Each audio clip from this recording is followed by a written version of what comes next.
करें? बिल्कुल बिल्कुल, बिस्मिल्लाह।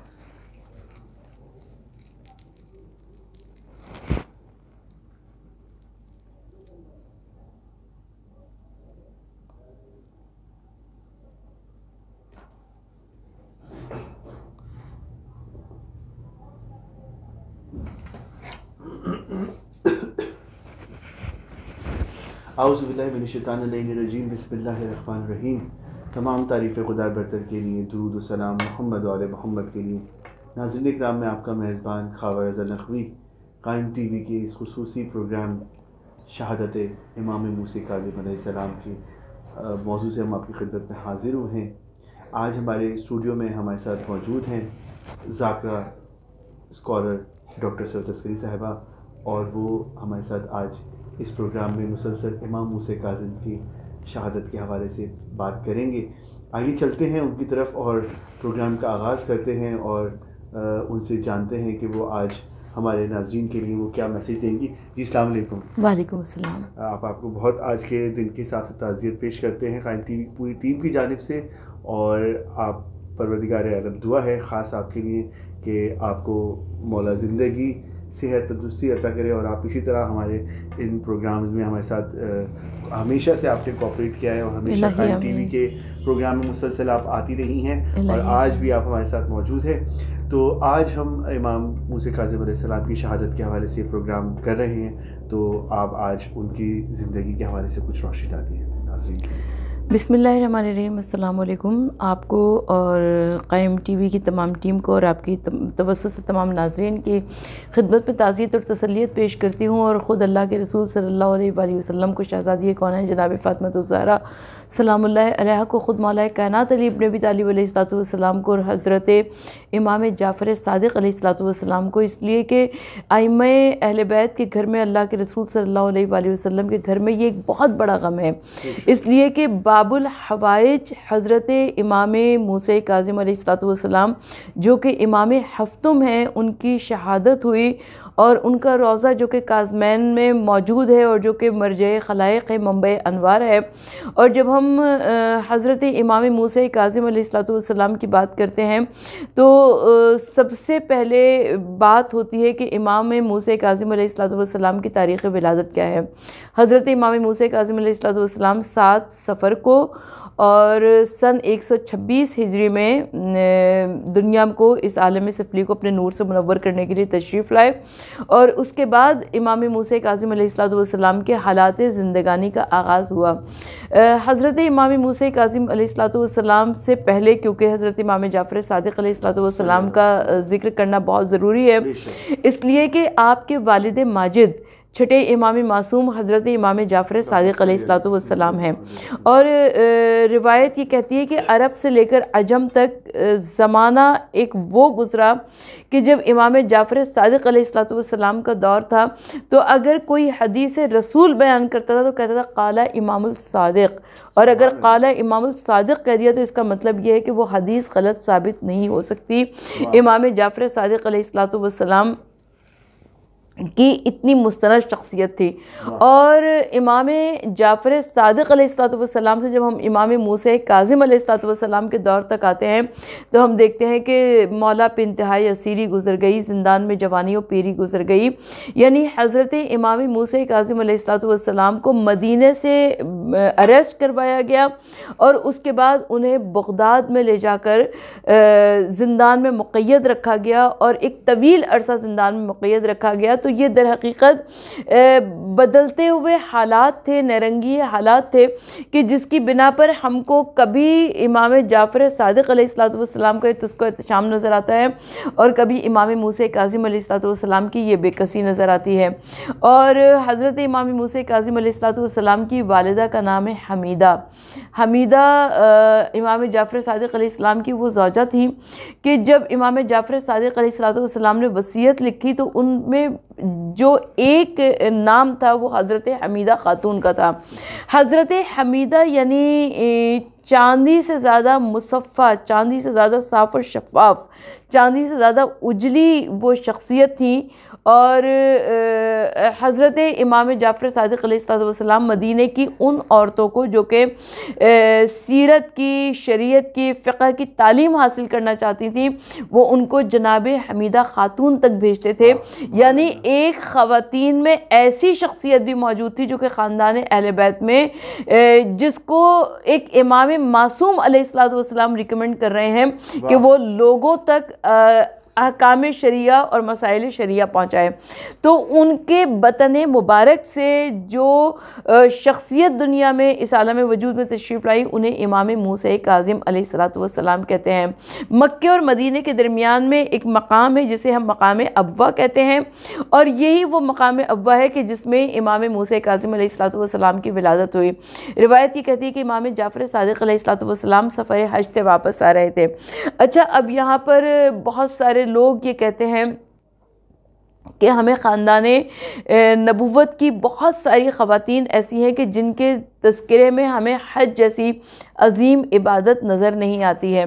तो ये बात बिल्कुल वैसी है कि जैसे आज बहुत सारे उलमाए कराम, बहुत सारे मराजईन अज़ाम, बहुत सारे मुज्तहिदीन बावजूद इसके कि वो दीन का इल्म रखते हैं, लेकिन क्योंकि वो हज की इस्तिताअत नहीं रखते, लिहाजा वो हज खाने काबा से मुशर्रफ़ नहीं हो पाते, फैज़याब नहीं हो पाते। तो हो सकता है कि बहुत सारी ख़वातीन ऐसी हों जो कि इस्तिताअत ना रखती हों, लेकिन हमें आइम्मा ताहरीन में से मुसलसल वो रिवायात मिलती है। यानी इमाम ज़ैनुल आबिदीन अलैहिस्सलाम ने 25 हज पा प्यादा फरमाए, और इमाम जाफ़र सादिक़ अलैहिस्सलाम की ज़ौजा इस मुश्किल वक्त में, यानी जब हज खाने काबा के लिए जाते हैं तो वहाँ पर सबसे ज़्यादा फ़जीलत कौन सी इबादत की है? तवाफ़ काबा की। यानी नमाज इंसान अपने वतन में भी पढ़ सकता है, कुरान अपने वतन में भी पढ़ सकता है, रोज़ा अपने वतन में भी रख सकता है, लेकिन तवाफ़ खाने काबा के लिए मक्का मुकर्रमा तक जाना ज़रूरी है, खाने काबा तक पहुँचना ज़रूरी है, और उसके बाद तवाफ़ खाने काबा मिलेगा।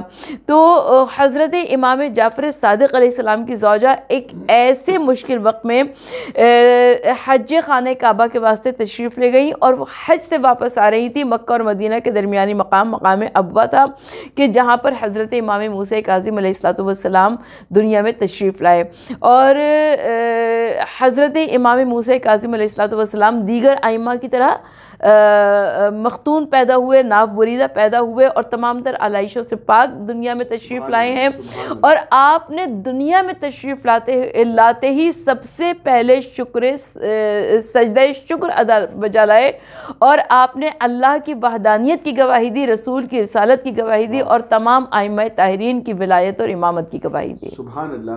अच्छा, तो ये वो दौर कैसा था उस वक़्त, ये जो उनकी विलादत हुई, और इमाम जाफ़र सादिक़ की तो आप कहते हैं ना कि इल्मी एक वो उनका सिलसिला था कि उन्होंने किस तरह इल्म को उजागर करते चले जा रहे थे, इमाम जाफ़र सादिक़ अलैहिस्सलाम। तो वो दौर क्या था, उस बारे में थोड़ा सा अगर आप कुछ रोशनी डाल सकें। देखिए, मैंने ये अर्ज़ किया कि हमारे तमाम आइम्मा ताहरीन के लिए मुख्तलिफ़ किस्म के हालात आए हैं। यानी हज़रत मौला कायनात अली इब्न अबी तालिब अलैहिस्सलाम हमें नज़र आता है कि उनकी जो हयात ज़ाहरी के आखिरी दिन थे वो एक नहायत मुश्किल सब्र वाले अय्याम गुज़रे हैं। उसके बाद इमाम हसन मुश्तबा अलैहिस्सलाम, इमाम को भी ज़हर से शहीद किया गया। इमाम हुसैन अलैहिस्सलाम मक़तल करबला में तशरीफ़ लेकर गए, और वहाँ पर 3 दिन के भूख और प्यास के बाद आपको शहीद किया गया। हज़रत इमाम ज़ैनुल आबिदीन अलैहिस्सलाम आप मदीना लौट कर वापस आए, और यहाँ पर अपने जद्द नामदार के तमाम तर तालीमात को आगे बढ़ाया। उसके बाद इमाम मोहम्मद बाक़र अलैहिस्सलाम जिन्होंने मदारिस की बुनियाद रखी। उसके बाद इमाम जाफ़र सादिक़ अलैहिस्सलाम जिनके दौर में उलूम अहले बैत आगे बढ़े, और उसके बाद इमाम मूसा काज़िम अलैहिस्सलाम जिन्होंने ज़िंदान की असीरी की मुश्किलात को बर्दाश्त किया। इमाम मूसा काज़िम अलैहिस्सलाम इमाम वक्त थे, हुज्जत खुदा थे, दीन इलाही के नुमाइंदे थे। इमाम मूसा काज़िम अलैहिस्सलाम अपने फ़राइज़ से बिल्कुल भी बेखबर नहीं थे, बल्कि ज़िम्मेदार उम्मत होने की हैसियत से इमाम मूसा काज़िम अलैहिस्सलाम ने अपनी तमाम तर फ़राइज़ को, ज़िम्मेदारियों को अदा किया, और यहाँ तक के अदा किया कि जब इमाम मूसा काज़िम अलैहिस्सलातु वस्सलाम असीर होके बगदाद तशरीफ़ ले गए हैं, तो इमाम के एक चाहने वाले ने इमाम के जब उस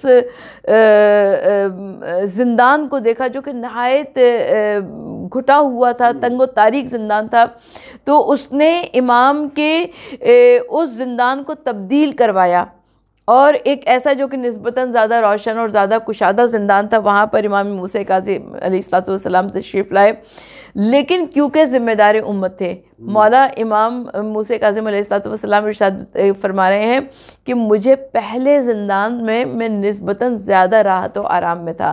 अच्छा, क्यों ज़्यादा राहत व आराम में थे? मौला ने फरमाया इसलिए कि ये वाला जो ज़िंदान है, इसके बराबर से में जो घर है वहाँ से मुझे गाने की, मौसीकी की आवाज़ें आती हैं। यानी ज़िम्मेदारी उम्मत होने की हैसियत से वो क़ैद व बंद की सऊबतों को बर्दाश्त कर सकते हैं, मुश्किलात को उठा सकते हैं, लेकिन वो गुनाहाने कबीरा और सगीरा को अपने कानों के अंदर जाना बर्दाश्त नहीं करते, पसंद नहीं करते। सुभान जी नाज़रीन, हम मुसलसल इमाम मूसा काज़िम की शहादत के मौजू पे बात कर रहे हैं। हमारे साथ स्कॉलर, मजहबी स्कॉलर डॉक्टर सैयद तस्करी साहिबा मौजूद हैं। अब वक्त हुआ है ब्रेक का, कुछ ही लम्हों में हाजिर होते हैं। आप देखते रहिए क्राइम टीवी कनाडा।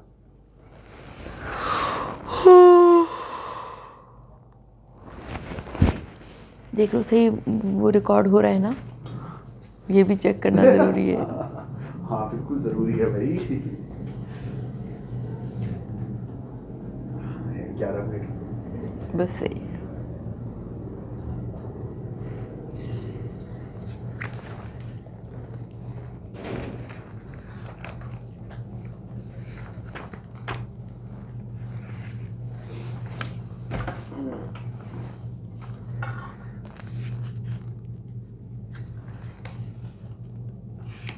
अच्छा, हम तस्वीर इमाम मूसा काज़िम की बात करते हैं थोड़ी सी, ठीक है ना? या सैयदी मौलाई मूसा इब्न जाफ़र बाबुल हवाइज अदरिक ने मुजर्रब तस्बीह बाबुल हवाइज, उस पर भी थोड़ा सा आप रोशनी डाली।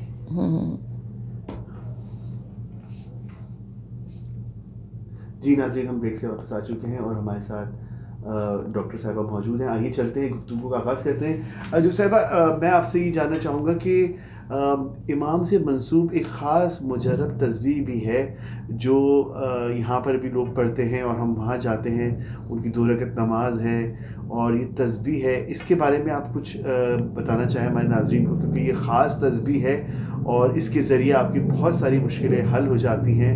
खुद आप भी ये तस्बीह मुसलसल पढ़ती हैं और बुत की बारगाह भी जाती हैं। मेरा ख़ास प्रोग्राम भी बुत की बारगाह से है, इमाम मूसा काज़िम से मंसूब है और हम हमेशा अपने देखने वाले नाज़रीन को तक लेकर जाते हैं। तो इस बारे में थोड़ा सा आप कुछ कहना चाहेंगी, क्योंकि ये आप इस मकाम पे हमेशा जाती रही हैं। हाँ, इमाम मूसा काज़िम अलैहिस्सलाम इमाम हफ्तुम हैं और इमाम की बारगाह से हमें जो ख़ास तोहफ़े मिले हैं उसमें से एक या सैयदी या मौलाई या मूसा इब्न जाफ़र या बाबुल हवाइज अदरिकनी की तस्बीह मुबारक है। और मौला के चाहने वालों ने मौला को पुकारने के लिए कुछ ऐसे तरीक़े इख्तियार कर लिए हैं कि जिससे इमाम अलैहिस्सलातु वस्सलाम से तवस्सुल बहुत नज़दीक हो जाता है। और इमाम मूसा काज़िम अलैहिस्सलातु वस्सलाम को एक लक़ब बाबुल हवाइज भी है, और ये एक ऐसा लक़ब है कि इमाम मूसा काज़िम अलैहिस्सलातु वस्सलाम अपने चाहने वालों की इमदाद के वास्ते ज़रूर पहुँचते हैं और हम सब का यकीन है। और जो काज़मैन जा सकता हो वो ज़रूर जाए, जो नहीं जा सकता हो तो वो अपने ही मकाम पर मौजूद रहकर इस तस्बीह को पढ़े और इंशाअल्लाह ताला मेरे साथ में इमाम अलैहिस्सलातु वस्सलाम ज़रूर हाजत रवाई फरमाते हैं। अच्छा, इसके हवाले जो इमाम की शहादत के हवाले से हमारा आज का प्रोग्राम है, तो उस पर आप मज़ीद कुछ हमारे नाज़रीन को मैसेज देना चाहें उनके बारे में, उनकी ज़िंदगी के बारे में, उनकी जो ज़िंदगी मतलब तारीख़ एक ज़िंदानों में गुज़री है और उससे उन्होंने पैगामात और दीन को बढ़ाया, दीन को फैलाया, तो और उनकी शहादत वाक़ई हुई, तो उस पर आप कुछ थोड़ा सा रोशनी डालिए। इमाम मूसा काज़िम अलैहिस्सलाम की ज़िंदगी का एक सबसे बड़ा हवाला जो है वो उनकी असीरी है ज़िंदान में, क्योंकि उन्होंने एक तवील वक्त गुजारा है और उस ज़िंदान के बड़े वाक़यात हमारे सामने मौजूद हैं। एक रिवायत में आपकी समातों की नज़र करना चाहती हूँ कि इमाम मूसा काज़िम अलैहिस्सलाम एक ज़िंदान में मुक़य्यद थे और बादशाह ने एक हसीन और जमील कनीज़ को बुलाया और उसको हुक्म दिया कि इसको आरास्ता करके उस ज़िंदान के अंदर ले जाया जाए जहाँ पे वो कैदी मौजूद हैं, और उस कनीज़ से कहा कि तुम वहाँ पे कुछ भी ना करना, बस शोर मचा देना, हमारे सिपाही जो कि ज़िंदान के दरवाजे पर होंगे वो दाखिल हो जाएंगे और पूरे बगदाद में शोर हो जाएगा कि कैदी का किरदार क्या है। अब उस कनीज़ को आरास्ता और पैरास्ता करके लिबास और ज़ेवरात से मुज़य्यन करके जब उस ज़िंदान के अंदर ले जाया गया तो रिवायत ये कहती है कि काफ़ी देर गुजर गई, हारून रशीद के सिपाही जो थे ज़िंदान के दरवाजे पर मौजूद, लेकिन ना चीखने की आवाज़ आई, ना चिल्लाने की आवाज़ आई, ना रोने पीटने की आवाज़ आई। अब जब जब देर गुजर गई तो जब वो दाखिल ज़िंदान हुए तो अजब मंजर देखा कि कैदी उधर सजदे में पड़ा है, कनीज़ उधर सजदे में पड़ी है और दोनों इबादतें इलाही कर रहे हैं। अब उस कनीज़ को उठाकर लाया गया हारून रशीद के दरबार में, तो बादशाह ने पूछा कि तुझे क्या करने के लिए भेजा गया था और तू वहाँ पे क्या करके आई है? तो उसने कहा कि जब मैं कैदी के सामने गई तो दाएं गई तो उसने बाएं रुख फेर लिया, बाएं गई तो उसने दाएं रुख फेर लिया। जब मैं सामने गई तो मेरे सामने से हिजाबात हट गए और मैंने देखा कि जन्नत के बागों में से एक बाग है और वहाँ पर हसीन व जमील हूरें मौजूद हैं जो कहती हैं कि मूसा काज़िम हमें कोई हुक्म नहीं करते, हम तो उनकी खिदमत में हाजिर हैं। और उसके बाद जब मैं मूसा काज़िम की उस कैदी की जानिब मुतवज्जो हुई तो मैंने देखा कि कैदी जो है वो सजदे में सर रखे हुए खुदा की हम्द व सना कर रहा है, खुदा की तस्बीह कर रहा है। बस मैंने भी सजदे में सर रख दिया और मुझे इतना लुत्फ़ महसूस हुआ उस सजदे में, उस मुनाजात में इतनी लज्जत महसूस हुई कि जो उससे पहले कभी महसूस ही नहीं हुई थी। तो इमाम मूसा काज़िम अलैहिस्सलाम ने हुज्जत खुदा होने की हैसियत से उस ज़िंदान की क़ैद में भी बहुत सारे लोगों के दिलों को मुनक़लिब किया। जिस तरह के हमें तारीख़ में नज़र आता है कि बहुत सारे ज़िंदान बानों को मुक़य्यद किया गया, लेकिन क्योंकि वो इमाम मूसा काज़िम अलैहिस्सलाम का इखलाक़ देखते थे, उनकी सच्चाई देखते थे, उनकी रास्तगोई देखते थे, लिहाजा वो ज़िंदान बान बहुत जल्दी मुनक़लिब हो जाया करता था और वो इमाम अलैहिस्सलाम के चाहने वालों में शुमार हो जाया करता था, लिहाजा उसको बदल दिया जाता था हारून रशीद की जानिब से। आखिरी जिस ज़िंदान बान का हमें तज़किरा मिलता है वो है सुंदी बिन शाहिक, जो कि नहायत ज़ालिम था, नहायत सफ़ाक था और जिसको इमाम मूसा काज़िम अलैहिस्सलाम के ज़िंदान के बाहर मुक़र्रर किया गया। एक वाक़या मैं आपकी समातों की नज़र करना चाहती हूँ कि मौला का एक चाहने वाला, इमामत का एक चाहने वाला, उसने आकर ज़िंदान बान को बहुत सारी रकम दी और कहा कि बस मुझे एक नज़र अब मेरे इमाम का चेहरा दिखा दो, मैं उनकी ज़ियारत करना चाहता हूँ। तो ज़िंदान बान ने कहा कि अच्छा फ़लाँ वक्त पर आना, मैं फ़लाँ वक्त पर तुम्हारी ज़ियारत करा दूँगा। अब जब वो इमाम का चाहने वाला उस वक्त पे पहुँचा तो ज़िंदान बान उसको एक ऊंचे रोशनदान के पास लेकर गया, कहा कि वहाँ से झांक कर देखो तुम्हें तहखाने में कोई नज़र आता है। अब जो उस इमाम के चाहने वाले ने देखा तो ज़मीन के ऊपर एक सफ़ेद कपड़ा पड़ा हुआ नज़र आया। कहा कि और तो कोई शख्स नहीं नज़र आता, लेकिन ज़मीन पर एक सफ़ेद कपड़ा नज़र आता है। तो ज़िंदान बान ने कहा कि वही तुम्हारे इमाम है, सातवें इमाम है, इसलिए कि मुसलसल क़ैद-ओ-बंद की सख्ती से, अजियत से वो इतने नहीफ़ और लागर हो चुके हैं कि महसूस क्या होता है कि जैसे एक सफ़ेद चादर ज़मीन पर पड़ी हुई है। और इमाम की उस क़ैद में भी इबादत का ये हाल था कि अगर फ़जर में जब सजदे में सर रखते हैं तो ज़ुहरैन में उठाते हैं, ज़ुहरैन में जब सजदे में सर रखते हैं तो मग़रिबैन पे उठाते हैं। और ऐसा इबादत गुज़ार इमाम कि जिनके लिए शायर ने कहा कि मौला पे इंतहाई असीरी गुज़र गई, ज़िंदान में जवानी व पीरी गुज़र गई, कि अगर किसी और को ऐसा इमाम मिला होता तो यकीनन वो कितनी ही इज़्ज़त व तकरीम करता, लेकिन मुसलमानों ने किस तरह से इमाम मूसा काज़िम अलैहिस्सलाम को क़ैद किया है। और जब इमाम मूसा काज़िम अलैहिस्सलाम को जहर से शहीद किया गया तो रिवायत ये कहती है कि उसी बगदाद में एक सैयद शख्स था जिसने कोई मन्नत मानी थी किसी काम की और कहा था कि मेरा वो काम हो जाएगा तो मैं किसी सैयद की मदद करूँगा। देखिए ख़बर, मैं और आप एक ऐसे अच्छे वक्त पे मौजूद हैं कि अगर हमें कोई मन्नत भी पूरी करनी होती है तो हम बड़ी आसानी से उन मन्नतों को मान लिया करते हैं कि हम हज़रत अब्बास अलमदार का अलम उठाएंगे, हज़रत अब्बास अलमदार की हाज़िरी कराएंगे। वो वक्त इतना सख्त था, इतना मुश्किल था कि उस शख्स ने मन्नत मानी कि अगर मेरा ये काम हो जाएगा तो मैं किसी सैयद की मदद करूँगा। और रिवायत ये कहती है कि वो उसकी मन्नत पूरी हो गई लेकिन उसे कोई सैयद नहीं मिल रहा था। और चंद दिन गुजरे थे कि निस्फ शब से ज़्यादा का वक्त गुजर चुका था और उसके दरवाज़े पर दस्तक हुई। जब उसके दरवाज़े पर दस्तक हुई तो उसने देखा कि एक नकाब पोश मुअज़्ज़मा खड़ी हुई हैं और कहती हैं कि तूने कोई मन्नत मानी थी कि किसी सैयद की मदद करेगा, आओ आज एक सैयद तुम्हारी मदद का मुंतज़िर है। और उसके बाद उसको जसरे बगदाद पर वो बीबी लेकर गई कि जहाँ पर इमाम मूसा काज़िम अलैहिस्सलाम की ज़ंजीरों में जकड़ी हुई लाश पड़ी हुई थी।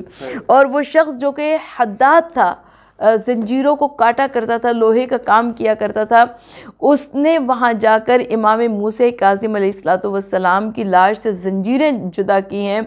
और यानी इस तरह से उसकी वो मन्नत पूरी हुई कि उसने एक सैयद ज़ादे आले रसूल के वो इस तरह से काम आया कि उसने इमाम मूसा काज़िम अलैहिस्सलाम को बाद शहादत ज़ंजीरों से जुदा किया। और इमाम मूसा काज़िम अलैहिस्सलाम के जनाजे को जसरे बगदाद पे रख दिया गया था ताकि उधर से सवारियाँ आएँ और इधर से सवारियाँ आएँ और इमाम मूसा काज़िम अलैहिस्सलाम का जसद अतहर पामाल हो जाए। रजब की 25वीं तारीख़ थी।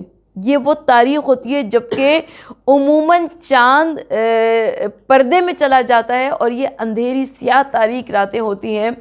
और इन रातों में जसरे बगदाद पर वो जनाजा रखा हुआ था। अब रिवायत ये कहती है कि जसरे बगदाद के दोनों तरफ सवारियाँ आईं लेकिन जानवरों ने आगे बढ़ने से इनकार कर दिया। अब सवारियां रुकती चली गई, उनके पीछे एक तवील कतार लग गई मगर आगे जसरे बगदाद की जानिब नहीं जा रहे। अब लोग उतरे उन सवारियों से ताकि वो देख सकें कि आखिर आगे माजरा क्या है कि जो ये जानवर आगे सफ़र नहीं कर रहे हैं। अब जब जसरे बगदाद के दरमियान में पहुँचे तो वहाँ इमाम मूसा काज़िम अलैहिस्सलाम का जनाज़ा नज़र आया। और जब इमाम मूसा काज़िम अलैहिस्सलाम का जनाज़ा नज़र आया तो उसके बाद इमाम मूसा काज़िम अलैहिस्सलाम के जनाज़े को धूम से उठाया भी गया और न जाने कितने ही दिरहम व दीनार के खुशबूयात आए और इत्र आए।